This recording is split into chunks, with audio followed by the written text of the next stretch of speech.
मेरे साथ मंच पर उपस्थित तमिलनाडु के मुख्यमंत्री पलानीस्वामी जी, उप मुख्यमंत्री पन्नीरसेल्वम जी, विधानसभा के अध्यक्ष महोदय, इंडस्ट्री मिनिस्टर संपत जी, चीफ सेक्रेटरी, मंच पर बैठे हुए डिपार्टमेंट के सेक्रेटरीज और आज इस कार्यक्रम में आए हुए भारतीय जनता पार्टी के प्रदेश अध्यक्ष महोदय, हमारे तमिलनाडु के प्रभारी सीटी रवि रेड्डी जी, सारे मंत्रीगण, विधायकगण, सांसदगण, भाइयों और बहनों, आप सभी को मेरा नमस्कार वणक्कम। மேடையிலே என்னோடு வீற்றிருக்கும் தமிழ்நாட்டின் முதலமைச்சர் எடப்பாடி கே பழனிசாமி அவர்களே, துணை முதலமைச்சர் மாண்புமிகு ஓ பன்னீர்செல்வம் அவர்களே, மாண்புமிகு தொழில்துறை அமைச்சர் எம்.சி. சம்பத் அவர்களே, मित्रों மற்றும் பாரதிய ஜனதா கட்சியின் தமிழ்நாடு தலைவர் முருகன் அவர்களே, தமிழ்நாடு பொறுப்பாளர் ரவி அவர்களே மற்றும் பெரியோர்களே, தாய்மார்களே, வணக்கம்। मित्रों, सबसे पहले तो मैं दुनिया की सबसे पुरानी भाषाओं में से एक महान तमिल भाषा में आपसे बातचीत नहीं कर सकता, इसलिए आप सबसे मन से क्षमा प्रार्थी हूं कि मैं तमिल बोल नहीं सकता, इसलिए मैं आपसे तमिल में बात नहीं करता। உலகத்திலேயே மிக தொன்மையான மொழியாம் தமிழ் மொழியில் என்னால் உரையாற்ற முடியவில்லை, ஏனென்றால் எனக்கு தெரியாது। உரையாற்ற முடியாமை எனக்கு மிகுந்த வருத்தத்தை அளிக்கிறது। ஆகையால் முதற்கண் உங்கள் முன்பாக அதற்காக நான் மன்னிப்பு கோருகிறேன்। भारत के इतिहास में तमिलनाडु और तमिल संस्कृति सबसे पुराने संस्कृतियों में से एक है, जिसने हमेशा विश्व भर में भारत को यश दिलाया और भारत के नाम को उजागर किया है। चाहे सांस्कृतिक क्षेत्र हो, चाहे तत्वज्ञान हो, चाहे विज्ञान हो, चाहे कला हो, चाहे शिल्प शास्त्र हो, चाहे स्वतंत्रता का आंदोलन विकास में योगदान को कभी कोई भुला नहीं सकता। ये महान तमिल जनता को मैं बार बार प्रणाम कर कर मेरी बात की शुरुआत करना चाहता हूं। தமிழ்நாட்டின் பாரம்பரியம், கலாச்சாரம் அனைத்துமே மிகவும் தொன்மையானவை।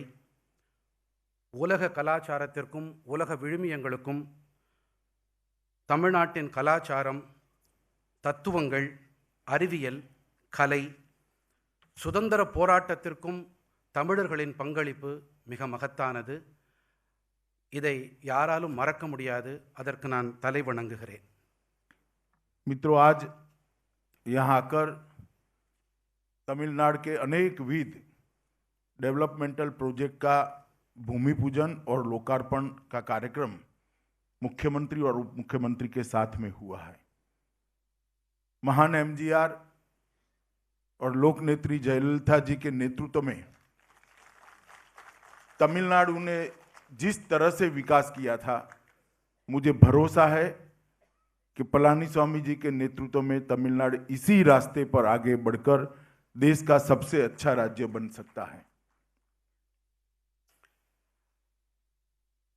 தமிழ்நாடு மாண்புமிகு தமிழ்நாடு முதலமைச்சர் மற்றும் துணை முதலமைச்சர் தலைமையில் மிகுந்த முன்னேற்றம் கண்டு வருகிறது। மறைந்த முன்னாள் முதலமைச்சர் புரட்சித் தலைவி அம்மா அவர்களுடைய வழிகாட்டுதலின்படி தற்போதைய முதலமைச்சர் ஐயா அவர்களுடைய வழிகாட்டுதலில் இந்த ஆட்சி தொடரும், அதே போல சிறப்பாகவே இருக்கும் என்று எனக்கு நம்பிக்கை இருக்கிறது। लगभग 70,000 करोड़ रुपए का 70,000 करोड़ रुपीस के अलग अलग प्रोजेक्ट्स का आज या तो लोकार्पण हुआ है या तो भूमि पूजन हुआ है और तमिलनाडु के चहुमुखी विकास के अंदर एक गति देने का काम इस छोटे से हॉल के कार्यक्रम के माध्यम से हुआ है।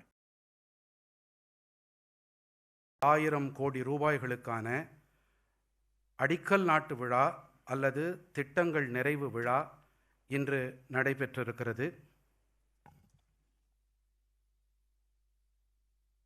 मित्रों, अभी अभी पूरा देश और दुनिया कोविड-19 के प्रकोप से लड़ाई कर रहा है।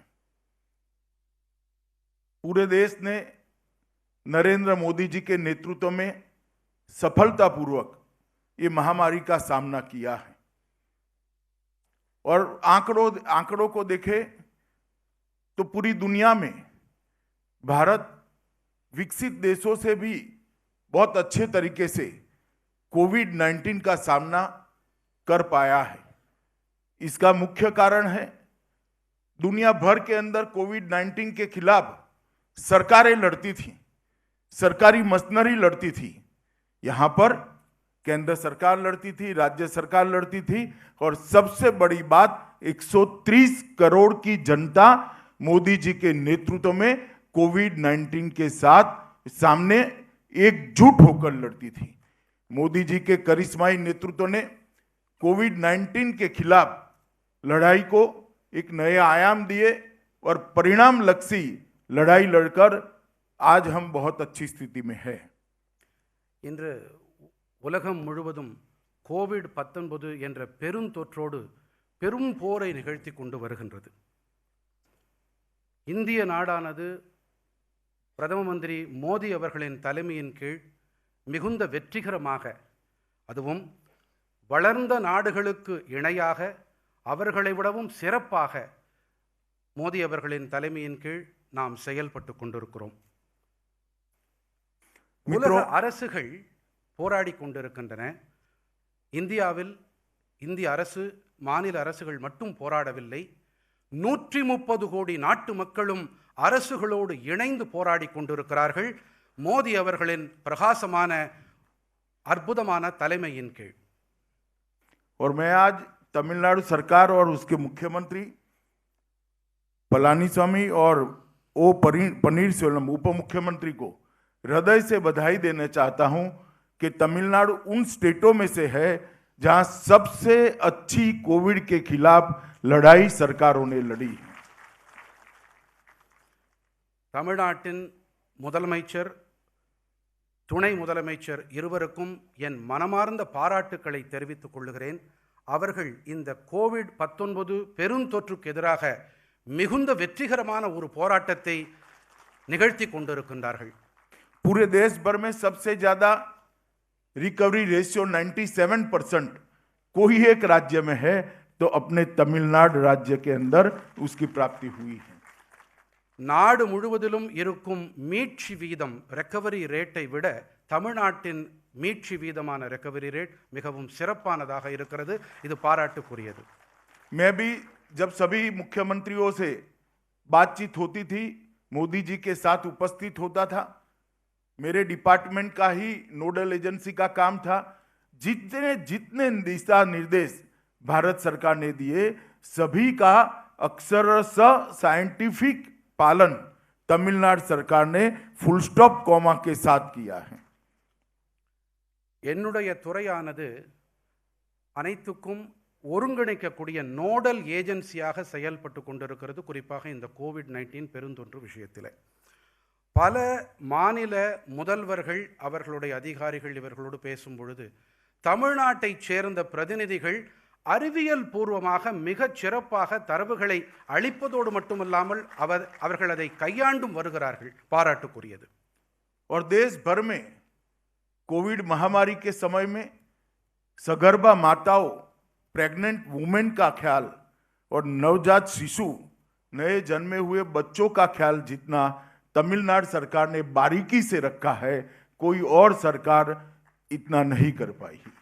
நாடு முழுவதிலும் குறிப்பாக இந்த காலகட்டத்திலே கர்ப்பிணி பெண்கள் மற்றும் புதிதாக பிறந்த சிசுக்களின் பராமரிப்பு தமிழ்நாட்டைப் போல எந்த ஒரு மாநிலத்திலும் இப்படிப்பட்ட பராமரிப்பு அளிக்கப்படவில்லை. मित्रों, सिर्फ कोविड की बात नहीं है।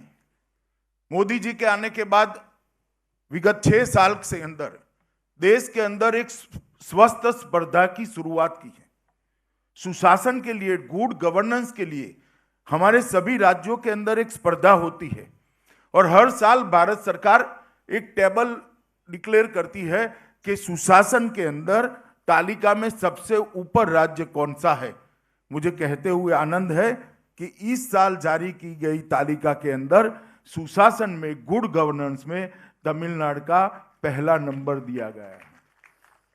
இது கோவிட்-19 பெருந்தொற்று காலத்தில் மட்டுமல்ல, இந்த நிலை அனைத்து நேரங்களிலும் இதே ஒரு பிரகாசமான, ஒரு ஆக்கப்பூர்வமான ஒரு நிலைதான் நிலவுகிறது. குறிப்பாக கடந்த 7 ஆண்டுகளிலே நரேந்திர மோடி அவர்களுடைய ஆட்சியிலே இதற்கு சிறப்பு கவனம் செலுத்தப்பட்டு வருகிறது. மாநிலங்களுக்கிடையே நல்லாட்சி என்ற ஒரு தகுதி அடிப்படையிலான போட்டிகளில் அதில் தமிழ்நாடு இந்த ஆண்டு முதல் நிலை வகிக்கிறது என்பதை மகிழ்வோடு தெரிவித்துக் கொள்கிறேன். जल संरक्षण और जल वितरण, इसके क्षेत्र में राष्ट्रीय जल पुरस्कारों के तहत सर्वश्रेष्ठ राज्य इस साल इसमें भी तमिलनाडु को ही स्थान मिला है। நீர் பாதுகாப்பு, நீர் விநியோகம் ஆகிய 2 துறைகளிலும் தமிழ்நாட்டுக்குத்தான் இந்த ஆண்டு முதல் இடம் அளிக்கப்பட்டிருக்கிறது. मित्रों, जिस तरह से सभी राज्यों के बीच में एक स्वस्थ स्पर्धा देश को आगे बढ़ाती है, इस प्रकार से देश के सभी जिलों के बीच में भी एक स्पर्धा और उसका तालिका, उसका टेबल डिक्लेयर करने की परंपरा नरेंद्र मोदी जी ने की है। दक्षिण में सर्वश्रेष्ठ जिले की जो चयन हुआ, उसमें नदियों का पुनरुद्धार के बारे में तमिलनाडु को पहला और द्वितीय दोनों स्थान वेल्लोर और करूर जिलों को मिला है। यह भी तमिलनाडु के लिए बहुत बड़ी उपलब्धि है। எப்படி உடல்நல குறியீடுகளிலும் மாநிலங்களுக்கு இடையான போட்டியிலும் எப்படி போட்டிகள் நடக்கின்றனவோ, அதே போல மாவட்டங்களுக்கு இடையேயான போட்டிகள் என்று வரும்பொழுது தமிழ்நாட்டின் 2 மாவட்டங்கள் முன்னணி இடங்கள் வகிக்கின்றன. ஒன்று வெல்லூர், மற்றது கரூர். मित्रों, अभी अभी मोदी जी ने देश भर के किसानों को एक प्रकार से उनकी उपज को, उनकी प्रोडक्ट्स को बेचने के लिए बांध लिया गया था। उसमें से मुक्ति देने के लिए ढेर सारे एग्रीकल्चर रिफॉर्म्स लेकर आई। मैं तमिलनाडु सरकार को अभिनंदन देना चाहता हूं कि तमिलनाडु सरकार ने डटकर एग्रीकल्चर रिफॉर्म्स का समर्थन किया है और तमिलनाडु के किसानों के लिए ये बहुत बड़ी उपलब्धि है और आने वाले दिनों में देश के साथ तमिलनाडु का किसान भी ये सारे रिफॉर्म्स का फायदा प्राप्त करेगा, इसका मुझे विश्वास है। நாடு முழுவதிலும் இருக்கும் விவசாயிகள் அவர்களை பல தளைகள் கட்டுப்படுத்தி வருகின்றன. அந்த தளைகளிலிருந்து விடுதலை அளிக்கும் முகத்தான் மோடி அரசானது இப்பொழுது 3 வகையான சீர்திருத்தங்களை மேற்கொண்டிருக்கிறது. அந்த சீர்திருத்த நடவடிக்கைகளை, விவசாயிகளுக்கு விடுதலை அளிக்கக்கூடிய அந்த சீர்திருத்த நடவடிக்கைகளுக்கு தமிழ்நாடு அரசு பலத்த ஆதரவு கொடுத்து இனி தமிழ்நாட்டில் இருக்கும் விவசாயிகளும் அவர்களும் மேலும் சிறப்பான நிலையை எய்துவார்கள். मित्रों, नरेंद्र मोदी जी ने 60 वर्षों से वंचित गरीब परिवार, 60 करोड़ गरीब लोगों के लिए ढेर सारी योजनाएं लाए हैं। सबसे पहले हर गरीब के घर में जन धन अकाउंट पहुंचाने का काम किया, जिससे डायरेक्ट बेनिफिट ट्रांसफर स्कीम के तहत बिचौलियों का स्थान नहीं रहा। उसके बाद में हर गरीब माता के घर में गैस का सिलेंडर पहुंचाने का काम किया और देश भर में लगभग 13 करोड़ गरीब माताओं को गैस का सिलेंडर पहुंचाने का काम किया। उसके बाद में हर गरीब के घर में शौचालय, टॉयलेट पहुंचाने का काम किया और लगभग देश में हर गरीब के घर में टॉयलेट को पहुंचाया। हर गरीब को अपना घर देने का भी वादा किया है और वो भी योजना, मुझे विश्वास है 2022 तक, जब देश की आज़ादी के 75 साल समाप्त होंगे, ये समाप्त हो जाएगी। हर गरीब के घर में स्वच्छ पीने का पानी पहुंचे, इसके लिए भी शुरुआत नरेंद्र मोदी सरकार ने की है और इसमें भी तमिलनाडु ने बहुत अच्छा इंप्लीमेंटेशन हर घर में पानी जल जीवन मिशन के तहत किया है। ये सारी योजनाओं को अच्छे से इंप्लीमेंट करने में राज्यों को अगर नंबर दिए जाए तो मुझे विश्वास है तमिलनाडु देश के सर्वप्रथम राज्यों में से एक आएगा। इतने अच्छे से केंद्र की योजनाओं को तमिलनाडु के अंदर तमिलनाडु सरकार ने इंप्लीमेंट किया है। ஏழைகளுக்கான பல நலத்திட்டங்களை மைய அரசு அமல் செய்து வருகிறது. ஒரு திட்டமான ஜன்தன் திட்டப்படி இதில் ஏழைகளுக்கு கடன் வழங்கப்படுகிறது. அதிலே இடைத்தரகர்கள் யாரும் இல்லாமல் பார்த்து கொள்ளப்படுகிறது. அடுத்ததாக ஏழைகளுக்கு இலவச எரிவாயு திட்டம். இதன்படி ஏழை தாய்மார்கள் அவர்கள் வீடுகளுக்கு சுமார் 13 கோடி குடும்பங்களுக்கு அந்த வீடுகளுக்கு இல்லங்களுக்கு எரிவாயு கொண்டு சேர்க்கப்பட்டிருக்கிறது. அதே போல கழிப்பறை வசதிகளும் அவற்றிலும் கிட்டத்தட்ட அனைத்து ஏழை குடும்பங்களும் இல்லங்களும் இதில் உள்ளடக்கம் ஆகியிருக்கின்றன. அனைவருக்கும் வீடு வசதி என்ற திட்டம் கிட்டத்தட்ட 2000 என்ற வாக்கு அளிக்கப்பட்டிருக்கிறது. 2022ஆம் ஆண்டுக்குள்ளாக இதுவும் நிறைவேற்றப்படும் என்ற நம்பிக்கை எனக்கு இருக்கிறது. அதே போல அனைத்து திட்டங்களிலும் ஒரு அளவீடு எடுத்து பார்த்தால், போட்டி என்று வைத்தால் தமிழ்நாடு அனைத்து திட்டங்களிலும் முன்னணி வகிக்கிறது என்பதை என்னால் சொல்ல முடியும். मित्रों, मैं किसानों की बात करना जरूर चाहूंगा। देश के प्रधानमंत्री नरेंद्र मोदी जी ने हर किसान को सालाना 6,000 रुपया कोई बिचौलिए के बगैर सीधा उसके बैंक अकाउंट में ट्रांसफर करना शुरू किया। देश भर के 10 करोड़ किसानों के बैंक अकाउंट में 95,000 करोड़ रुपीस अब तक ट्रांसफर हो चुके हैं। ये कांग्रेस पार्टी किसानों का ऋण माफ करने का हमेशा डिमांड करती। मैं उनको पूछना चाहता हूं, आप 10 साल शासन में रहे, कितने किसानों का ऋण माफ किया? 10 साल में सिर्फ 60,000 करोड़ का ऋण उन्होंने माफ किया था। नरेंद्र मोदी सरकार ने 3 साल में 95,000 करोड़ रुपया किसान के बैंक अकाउंट में सीधा देने का काम किया है और ये कांग्रेस पार्टी के झूठे प्रोपेगेंडा का जवाब है। விவசாயிகளுக்கு ஆண்டுதோறும் நேரடியாக அவர்கள் வங்கி கணக்குகளுக்கு எந்த இடைத்தரகர்களின் தலையீடும் இல்லாமல் 6,000 ரூபாய்கள் செலுத்தப்பட்டு வந்திருக்கின்றன. இதுவரை நேரடி பரிவர்த்தனையான டிபிடி வழியாக 95,000 கோடி ரூபாய்கள் கொண்டு சேர்க்கப்பட்டிருக்கின்றன. காங்கிரஸ் ஆட்சியில் 10 ஆண்டு கால ஆட்சியில் அவர்கள் என்ன செய்தார்கள் என்ற வினாவை நான் எழுப்புகிறேன். இதுவரை 95,000 கோடி ரூபாய்கள் இந்த அரசு இதுவரை அவர்கள் வங்கி கணக்குகளில் நேரடி பண பரிவர்த்தனை வாயிலாக கொண்டு சேர்த்திருக்கிறது. मित्रों, तमिलनाडु के किसानों को भी 45 लाख किसानों को 4,400 करोड़ रुपया सीधा उनके बैंक अकाउंट में ट्रांसफर कर दिया गया है. தமிழ்நாட்டில் 45 லட்சம் விவசாயிகளுக்கு 4,400 கோடி ரூபாய்கள் இதுவரை அவர்கள் வங்கி கணக்குகளுக்கு நேரடியாக கொண்டு சேர்க்கப்பட்டிருக்கின்றது. मित्रों, ग्रामीण सहकारी बैंक और आरआरबी के माध्यम से 30,000 करोड़ रुपीस किसानों को अलग से दिया गया है. लगभग नाबार्ड के द्वारा 90,000 करोड़ रुपया इंफ्रास्ट्रक्चर के लिए, एग्रीकल्चर इंफ्रास्ट्रक्चर के लिए अलग से दिया जाएगा. एग्रीकल्चर इंफ्रा फंड की स्थापना इसके लिए की है. माइक्रो फूड एंटरप्राइजेस की और पशु रोग नियंत्रण कार्यक्रम के लिए भी अलग संस्थाएं बनाई गई हैं. நண்பர்களே,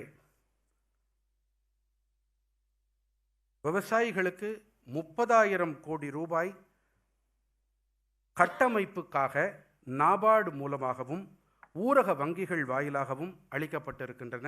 இவை தவிர நுண் உணவு அமைப்புகளுக்கும் ஆதரவு அளிக்கப்பட்டு வருகின்றது. மைக்रो फूड एंटरप्राइजेस.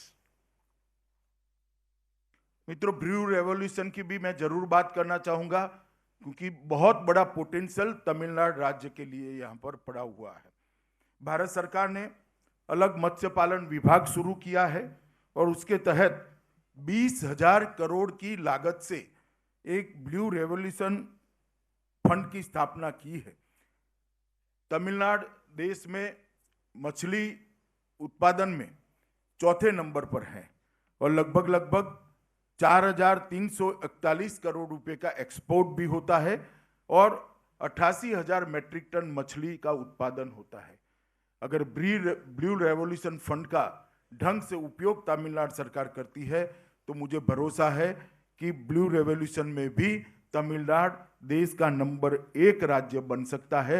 इसमें और किसी को संशय नहीं होना चाहिए। நீல புரட்சி என்று சொல்லப்படக்கூடிய ப்ளூ ரெவல்யூஷன் இதில் தமிழ்நாட்டிலே பெரும் சாத்தியக்கூறுகள் நிலவுகின்றன. தற்போது தமிழ்நாடு 4ஆம் இடத்தில் இருக்கிறது. கிட்டத்தட்ட 82,000 மெட்ரிக் டன் அளவு ஏற்றுமதி செய்யப்படுகின்றது. பெரும் சாத்தியக்கூறுகள் இருக்கின்றன. அது கூடிய விரைவிலே அவையும் தமிழ்நாடு முன்னணி மாநிலமாக மாறக்கூடிய வாய்ப்பும் இருக்கிறது. मैं जल आपूर्ति की भी एक बात जरूर करना चाहता हूं, क्योंकि तमिलनाडु के विशेषकर गरीब लोगों के लिए बहुत महत्वपूर्ण बात है। तमिलनाडु के 1.42 करोड़ ग्रामीण परिवार जो गांवों के अंदर रहते हैं, उनमें से सिर्फ 15% ग्रामीण परिवारों के पास ही अपने घर में पीने के पानी का कनेक्शन था। अब मोदी जी एक नई योजना लेकर आए हैं और वो योजना के तहत 2024 तक हर घर में पीने के पानी का कनेक्शन देना है। और मैं तमिलनाडु सरकार को अभिनंदन करना चाहता हूं कि 1,20,00,000 परिवारों को 2024 तक 100% पीने का पानी घर में पहुंचाने की योजना उन्होंने बनाई है और उसमें से 9 लाख लोगों को, 9 लाख परिवारों को पीने का पानी घर में पहुंचाने का काम समाप्त भी कोविड होने के बावजूद कर चुके हैं। ये देश भर में बहुत अच्छा इम्प्लीमेंटेशन तमिलनाडु ने इस योजना का करा है। मुझे भरोसा है कि आने वाले दिनों में एक भी घर ऐसा नहीं होगा कि जहां पर शुद्ध पीने का पानी नल के द्वारा नहीं आता होगा। தமிழ்நாட்டில் சுமார் 15% ஏழை மக்களுடைய வீட்டிலே சுத்தமான குடிநீருக்கான சாத்தியக்கூறு இல்லாத நிலை இருக்கிறது. 2024ஆம் ஆண்டுக்குள்ளாக மோடி அரசுடைய உறுதிப்பாடு என்னவென்றால், நாட்டில் இருக்கும் அனைத்து ஏழை குடிசைகளாகட்டும் இல்லங்களாகட்டும் அங்கு சுத்தமான குடிநீர் கொண்டு சேர்க்கப்படும் என்பதுதான். அதிலே தமிழ்நாடு இதிலும் முன்னணி வகித்து கொண்டிருக்கிறது. मित्रों, यहाँ पर जो सरकार चल रही है वो सरकार मुख्यमंत्री जी और उप मुख्यमंत्री के नेतृत्व में चल रही है। मैं तमिलनाडु की जनता को बताना चाहता हूं कि भारत की केंद्र सरकार, नरेंद्र मोदी सरकार, एनडीए की सरकार चट्टान की तरह तमिलनाडु सरकार के साथ खड़ी है और तमिलनाडु के डेवलपमेंट के लिए कमिटेड है। இங்கே மாண்புமிகு முதலமைச்சர் மற்றும் மாண்புமிகு துணை முதலமைச்சர் தலைமையிலே மிகச் சிறப்பான ஆட்சி நடைபெற்று வருகிறது. நான் மோடி அரசுடைய அவர் சார்பாக பாறையை போல இந்த ஆட்சிக்கு, நல்லாட்சிக்கு, தமிழ்நாடு மக்களுக்கு உறுதுணையாக நாங்கள் இருப்போம் என்பதை இந்த நேரத்திலே நான் தெரிவித்துக் கொள்கிறேன். राज्य को डिफेंस इंडस्ट्रियल कॉरिडोर देने का काम भी भारतीय जनता पार्टी की नरेंद्र मोदी सरकार ने किया। देश में 2 ही जगह पर दिया है, इसमें से एक हमारे तमिलनाडु को दिया है। நாட்டிலே 2 இடங்களில் பாதுகாப்பு வளாகம், டிஃபென்ஸ் காரிடோர் அமைக்கப்பட்டிருக்கிறது. ஒன்று உத்தரப்பிரதேசத்தில், மற்றது தமிழ்நாட்டில். அது இந்த திட்டத்தையும் தமிழ்நாட்டிலே துவக்கியது மோடி அரசுதான்.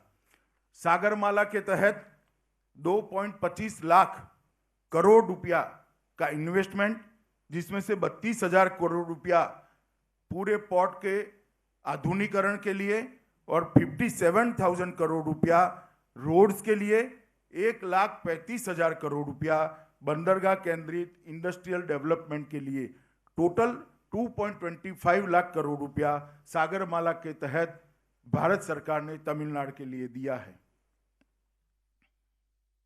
சாகர்மாலா திட்டத்தின்படி தமிழ்நாட்டுக்கு 2.25 லட்சம் கோடி ரூபாய்கள் ஒதுக்கீடு செய்யப்பட்டிருக்கின்றன.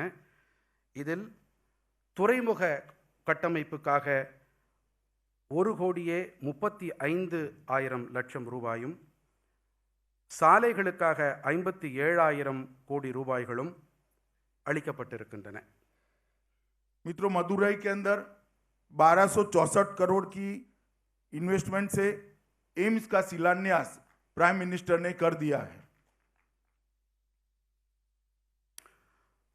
மதுரையில் 12,460 கோடி ரூபாய் செலவில் எய்ம்ஸ் மருத்துவமனைக்கான அடிக்கல் நாட்டு விழா செய்யப்பட்டிருக்கிறது. East Coast Road 13,795 crore rupees की लागत से काम शुरू हो चुका है। கிழக்கு கடற்கரை சாலையில் சுமார் 7,700 கோடி ரூபாய் செலவிலான பணிகள் துவங்கியாகிவிட்டன. भारत के महान राष्ट्रपति एपीजे अब्दुल कलाम मेमोरियल का उद्घाटन भी श्री नरेंद्र मोदी जी ने यहाँ पर ही तमिलनाडु की धरती पर ही रामेश्वरम में किया है। இந்தியாவின் மகத்தான குடியரசுத் தலைவரான டாக்டர் ஏபிஜே அப்துல் கலாம் அவர்களுடைய நினைவிடத்தையும் மோடி அரசு, மோடி அவர்கள் திருக்கரங்களால் இங்கே துவக்கியிருக்கிறது, அதனை ஆரம்பித்து வைத்திருக்கிறது. तेजस एक्सप्रेस देश के कुछ राज्यों में शुरू की गई, उसमें भी तमिलनाडु शुमार है। चेन्नई मदुरई रूट पर तेजस एक्सप्रेस चलेगी, जो मेक इन इंडिया का सबसे बड़ा उदाहरण है। தேஜஸ் எக்ஸ்பிரஸ் விரைவு வண்டி சில மாநிலங்களிலே தற்போது ஓடிக்கொண்டிருக்கிறது. அதில் ஒரு தடம் சென்னை மதுரை தடமானது, அது இப்போது இயங்கிக் கொண்டிருக்கிறது. मित्रों, मैं चाहूँगा कि इसका आप बहुत स्वागत करें। हमारे चेन्नई सेंट्रल रेलवे स्टेशन का नाम बदलकर महान एमजी रामचंद्रन के नाम पर करने का भी काम नरेंद्र मोदी जी ने किया है। இந்த தேஜஸ் எக்ஸ்பிரஸ் மேக் இன் இந்தியா திட்டத்தின்படி அதற்குட்பட்டு செயல்படுத்தப்பட்டு வருகிறது. அதே போல இன்னொரு விஷயம், சென்னை சென்ட்ரல் ரயில்வே நிலையத்தை டாக்டர் எம்ஜிஆர் அவர்கள் பெயரால் எம்ஜிஆர் ரயில்வே நிலையமாக மாற்றி அமைத்திருக்கிறது மோடி அரசு. मैं कई बार डीएमके के नेताओं को सुनता हूं तो तमिलनाडु के अन्याय की बात करते हैं।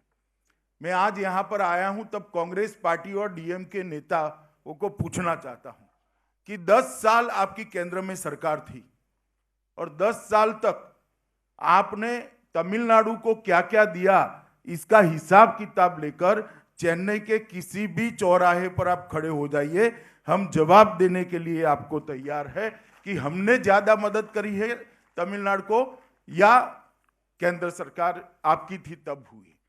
और हम बड़ी विनम्रता के साथ कहते हैं कि हमने जो तमिलनाडु को योजनाएं दी है, रुपया दिया है, ये कोई तमिलनाडु को हेल्प करने के लिए नहीं दिया है, ये तमिलनाडु का अधिकार है जो आज तक नहीं मिलता था। नरेंद्र मोदी जी ने वो अधिकार यहां तक पहुंचाने का काम किया है। திராவிட முன்னேற்ற கழக தலைவர்கள் அடிக்கடி தமிழ்நாட்டுக்கு மைய அரசு அநீதி இழைத்திருக்கிறது என்று கூறுவார்கள். நான் அவர்களிடம் இங்கே சென்னைக்கு வந்திருக்கிறேன், இங்கு அவர்களிடம் ஒரு கேள்வி கேட்க விரும்புகிறேன். 10 ஆண்டுகளிலே நீங்கள் மைய அரசிலே ஆட்சி வகித்தீர்கள், அங்கம் வகித்தீர்கள். நீங்கள் இதுவரை தமிழ்நாட்டுக்கு என்ன செய்திருக்கிறீர்கள் என்று பட்டியலிடுங்கள். எங்கள் தரப்பிலே மிகவும் பணிவோடு நான் நாற்சந்தியிலே நின்று கொண்டு நான் பட்டியல் கொடுக்க தயாராக இருக்கிறேன்.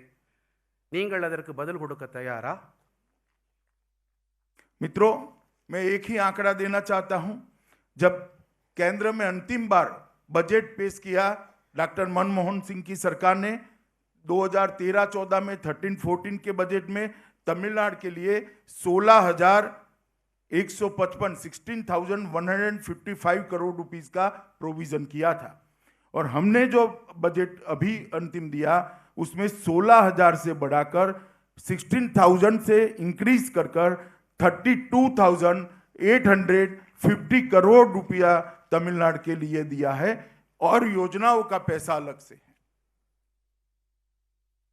ஒரே ஒரு புள்ளி விவரம் மட்டுமே இங்கு அளிக்க விரும்புகிறேன். 13-14 நிதியாண்டுக்கான வரவு செலவு திட்ட அறிக்கையிலே தமிழ்நாட்டுக்கு மன்மோகன் சிங் அரசானது 16,155 கோடி ரூபாய்களுக்கான ஒதுக்கீட்டை செய்தது. கடந்த பட்ஜெட்டிலே வரவு செலவு திட்ட அறிக்கையிலே இந்த அரசானது 32,850 கோடி ரூபாய்களுக்கான ஒதுக்கீடை செய்திருக்கிறது. திட்டங்களுக்கும் மற்ற விஷயங்களுக்கும் தனியாக ஸ்கீம்ஸ் அண்ட் ப்ராஜெக்ட்ஸ், அதற்காக திட்டங்களுக்கு தனியாக ஒதுக்கீடு நடக்கிறது.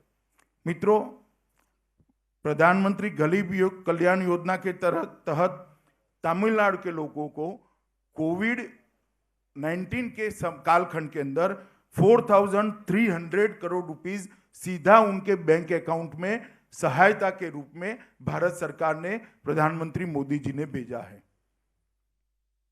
இந்த கோவிட்-19 பெருந்தொற்று இதனை ஒட்டி நேரடி பண பரிவர்த்தனை வாயிலாக தமிழ்நாட்டு மக்களுக்கு கிட்டத்தட்ட 4,500 கோடி ரூபாய்கள் அவர்களுக்கு கொண்டு சேர்க்கப்பட்டிருக்கின்றன.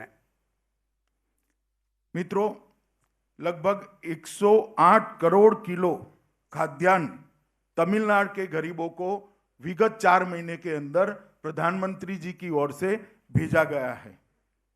108 करोड़ किलो.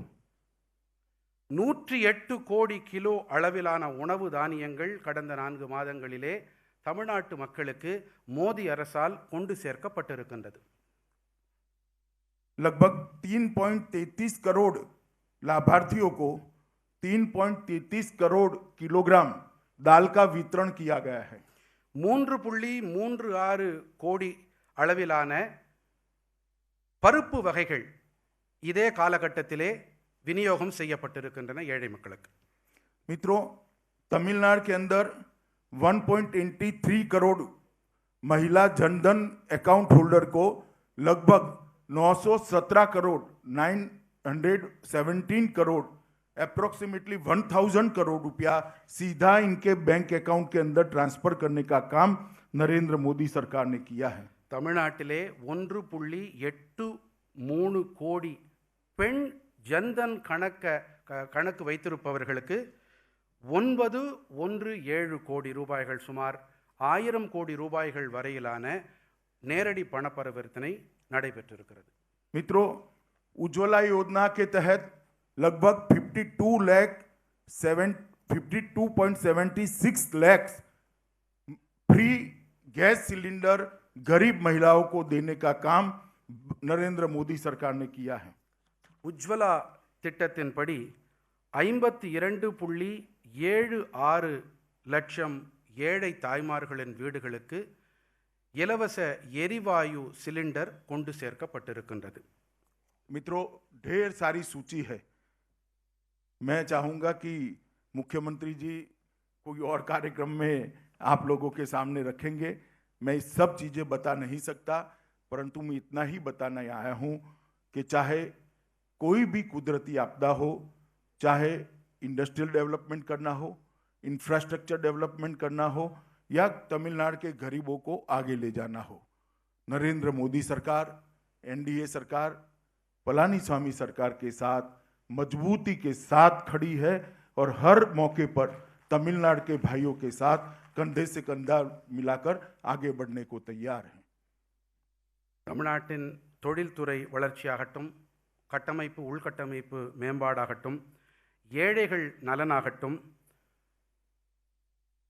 என்டிஏ அரசு, மோடி அரசு, மாண்புமிகு பழனிசாமி அவர்களுடைய அரசு உங்களோடு, ஏழைகளோடு, தமிழ்நாட்டு மக்களோடு தோளோடு தோள் நின்று உங்களுக்கு உறுதுணையாக இருப்போம் என்பதை இந்த நேரத்திலே நான் உறுதிபட கூறுகிறேன். मित्रों, बहुत समय के बाद मैं चेन्नई आया हूं. थोड़ी राजनीतिक बात भी करना चाहता हूं. மிகுந்த காலத்திற்கு பிறகு நான் சென்னை வந்திருக்கிறேன். ஆகையால் நான் அரசியல் பற்றியும் பேச விரும்புகிறேன்.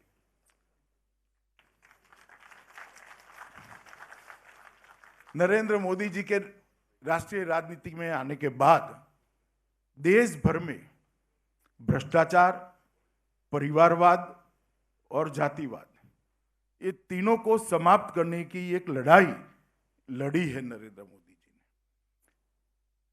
भ्रष्टाचार और जातिवाद की बात बाद में करूंगा, पहले मैं परिवारवाद की बात करना चाहता हूं। देश भर में अलग अलग राज्यों में जब जब चुनाव आया, मोदी जी के नेतृत्व में हम चुनाव लड़े और हर राज्य से परिवारवादी पार्टियों को चुनाव में करारी हार सहन करनी पड़ी है। अब तमिलनाडु की बारी है, यहां पर भी एक परिवारवादी पार्टी चलती है जो डेमोक्रेटिक वैल्यूज पर नहीं चलती, परिवार को ही आगे बढ़ाकर अपनी राजनीति करती है। मुझे पूरा भरोसा है कि यहां पर आने वाले चुनाव में जब चुनाव होगा तब परिवारवादी शक्तियां समाप्त हो जाएगी और लोकतांत्रिक शक्तियां, डेमोक्रेटिक शक्तियां आगे बढ़ेगी। தமிழ்நாட்டிற்கு நான் வந்திருக்கும் இந்த வேளையிலே ஒரு விஷயத்தை நினைவுகூர விரும்புகிறேன். நரேந்திர மோடி அவர்கள் அரசியல் களத்திலே வந்த பிறகு 3 வாதங்களுக்கு எதிராக அவர் போர்க்கொடி உயர்த்தினார். அதில் அவர் வெற்றியும் கண்டு வருகிறார். ஒன்று ஊழல்வாதம், அடுத்ததாக பரம்பரைவாதம், குடும்ப அரசியல், அதற்கு அடுத்தபடியாக சாதிய அரசியல். இதிலே முதலாவதாக நான் பரம்பரை அரசியல் என்ற குடும்ப அரசியலை பற்றி பேச விரும்புகிறேன். குடும்ப அரசியல் நடத்தி வரும் இங்கே சில கட்சிகள் அவர்களை போன்ற குடும்ப அரசியலை நாடு முழுவதும் நடத்தி கொண்டிருக்கும் தேசிய மாநில கட்சிகளுக்கு மக்கள் சரியான பாடத்தை புகட்டி கொண்டிருக்கின்றார்கள். அதே பாடம் தமிழ்நாட்டிலும் புகட்டப்படும் என்பது என் உறுதியான நம்பிக்கை. और मित्रों, बड़ा आश्चर्य होता है जब कांग्रेस और डीएमके के मित्र भ्रष्टाचार की, करप्शन की बात करते, जिनके नेतृत्व में 2G स्कैम हुआ, लाखों करोड़ों रुपए का भ्रष्टाचार हुआ, उनको क्या अधिकार है भ्रष्टाचार के लिए, करप्शन के लिए बोलने का? நண்பர்களே, எனக்கு ஒரு விஷயம் ஆச்சரியத்தை ஏற்படுத்துகிறது. காங்கிரஸ், திராவிட முன்னேற்ற கழகம் ஆகிய இவர்களுடைய கூட்டாட்சி இருக்கிறதே, இவர்கள் ஊழலுக்கு எதிராக பேசுகின்றார்கள். ஊழலுக்கு எதிராக பேசுவதற்கு இவர்களுக்கு என்ன அருகதை இருக்கிறது, அதிகாரம் இருக்கிறது? 2G அலைக்கற்றை மட்டுமல்லாமல் ஏகப்பட்ட கோடிக்கணக்கான ரூபாய் பெருமானம் உள்ள ஊழல்களை செய்தவர்கள், அவர்களுக்கு ஊழலுக்கு எதிராக பேச்சு பேச அவர்களுக்கு என்ன அருகதை இருக்கிறது? मैं इतना ही कहना चाहता हूं कि भ्रष्टाचार के आरोप लगाने के पहले अपने परिवार में क्या हुआ है उसका कच्चा चिट्ठा एक बार देख लीजिए, कभी आप भ्रष्टाचार का नाम नहीं लोगे. ஊழல் குற்றச்சாட்டை நீங்கள் வைப்பதற்கு முன்பாக தயவு செய்து உங்கள் பின்னே உங்கள் குடும்பத்தை சற்றே திரும்பி பாருங்கள். அதற்கு பிறகு ஊழல் எது, ஊழல் இன்மை எது என்பது உங்களுக்கு புரியும். मित्रों, मोदी जी के नेतृत्व में गरीब कल्याण की दिशा में देश बहुत आगे बढ़ा है. 60 करोड़ लोगों के जीवन के अंदर एक परिवर्तन लाने की शुरुआत की है. मोदी जी के नेतृत्व में पूरे विश्व के अंदर देश को एक सम्मान मिला है. पूरे विश्व का देश को देखने का नजरिया बदला है. मोदी जी के नेतृत्व में इस देश की सीमाओं को सुरक्षित करने का काम भी नरेंद्र मोदी जी ने किया है. अब तमिल मछुआरों के सामने कोई आंख उठाकर देख नहीं सकता. उनकी सब कठिनाइयों को जानकर मोदी जी उनको वापस लाने के लिए सदैव तत्पर है. ஏழைகள் நலனிலே மோடி அரசு மிகுந்த கவனத்தை செலுத்தி வருகிறது. தமிழ்நாடு மீனவர்கள் இன்று அச்சமில்லாமல் இருக்கிறார்கள். ஒருவருக்கு கூட பாதிப்பு என்று இங்கே யாரும் வந்து கேட்பதில்லை. அதே போல உலக நாடுகள் இந்தியாவை பார்க்கும் கண்ணோட்டத்தையே மோடி அவர்கள் மாற்றி அமைத்திருக்கிறார். और मोदी जी जब श्रीलंका गए तब भी जाफना को नहीं भूले. वहां तमिल बस्तियों में जाकर अपने भाइयों बहनों को मिले और उनको आवास देने का, निर्माण का प्रोजेक्ट का शिलान्यास किया. लगभग 50,000 से ज्यादा तमिल परिवारों को लंका के अंदर आवास मिलने हैं और क्षतिग्रस्त मंदिरों को भी पुनर्निर्माण का काम शुरू होना है. யாழ்ப்பாணம் சென்ற மோடி அவர்கள் அங்கே கூட வீடு இழந்த சுமார் 50 லட்சம் தமிழர்களுக்கு வீடுகளை கட்டி கொடுக்கும் ஏற்பாடுகளை செய்திருக்கிறார். அவர்களுக்கு அங்கு பாதுகாப்பு யாழ்ப்பாண தமிழ் சகோதர சகோதரிகளுக்கு அங்கே இல்லங்கள் இருக்கின்றன. அதே போல உலகம் மோடி அவர்கள் காரணமாக உலகத்திலே இந்திய நாட்டுக்கு ஒரு நன்மதிப்பு ஏற்பட்டிருப்பதோடு நமக்கு பாதுகாப்பும் இப்பொழுது நல்ல பாதுகாப்பும் கிடைக்கிறது. और मित्रों, मोदी जी के नेतृत्व में हमारे सुरक्षा बलों का हौसला भी मजबूत है। मैं परसों की ही बात करना चाहता हूं। पड़ोस के देश से भेजे गए 4 आतंकवादी बहुत बड़ी घटना को अंजाम देना चाहते थे। उनको पकड़ लिया गया, रास्ते में रोका गया और चारों के चारों बहुत बड़े असले के साथ, बहुत हथियारों के साथ एनकाउंटर में मारे गए। मोदी जी के नेतृत्व में सुरक्षा बलों का जो हौसला मजबूत हुआ है, मैं आज उन सभी सुरक्षा बलों के जवानों का अभिनंदन करना चाहता हूं जिन्होंने अपनी जान की बाजी लगाकर देश को सुरक्षित किया है। और मुझे भरोसा है कि मोदी जी के नेतृत्व में देश की सीमाएं सुरक्षित रहेगी, देश विकास के रास्ते पर आगे भी बढ़ेगा और दुनिया भर में भारत का नाम और सम्मान दोनों आसमान के छूते हुए नजर आएंगे। मैं आज यहाँ से तमिलनाडु की जनता को अनंत अनंत शुभकामनाएं आज जो प्रोजेक्ट्स हुए हैं इसके लिए देना चाहता हूं। मुख्यमंत्री जी, उप मुख्यमंत्री जी, इनके साथी मंत्री सभी को भी हृदय से बहुत बहुत शुभकामनाएं देकर मेरी बात को समाप्त करना चाहता हूं। भारत माता की जय।